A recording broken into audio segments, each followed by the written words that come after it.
President, a few years ago, Gulf of America, Canada, Greenland, Gaza, all these are very muscular foreign policy. How does this align with America First? Because it makes us bigger, stronger, and better, and more protective. We need Greenland because of national security, international security, world peace, and we'll have to do that. Canada, we'll see what happens with Canada, but the people of Canada would be paying less than half of the tax. If you look at the tax, they're going to be paying less than half the tax.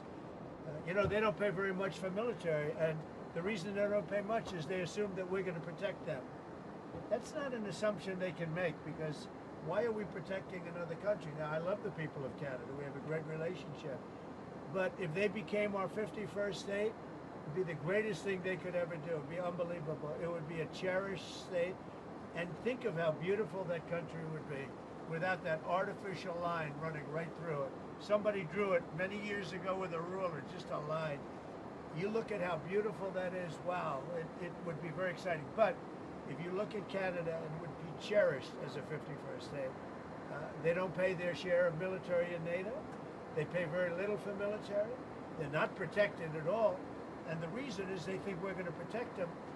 The other thing is we subsidize them to the tune of about $200 billion a year. If we stop doing that, if we stop allowing them to make cars through tariffs and other things, cars, trucks, etc., what they make, they're not viable as a country. So would you agree that it's a more aggressive foreign policy than your first term? And why is that? It's more aggressive. It's better. Why? Because I think I've had a lot of experience. And in my first term, I was fighting everybody because they were very aggressive toward me. I always said survival and taking care of the country, not necessarily in that order.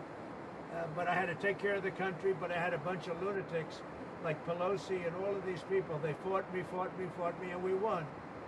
And, you know, I had a lot of other things that were going on there. This time it's much more, they've lost their confidence.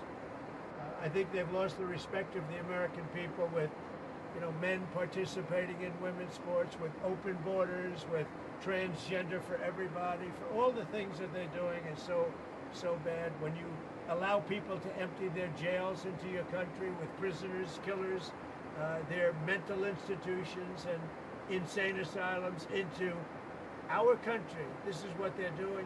When you allow gang members from Venezuela, but many other countries coming into our country, we're getting them all out now.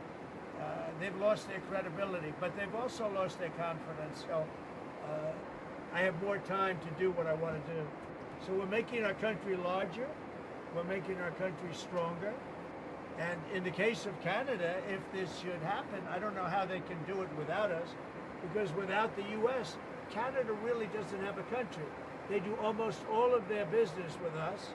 And if we say we want our cars to be made in Detroit, with a stroke of a pen, I can do that.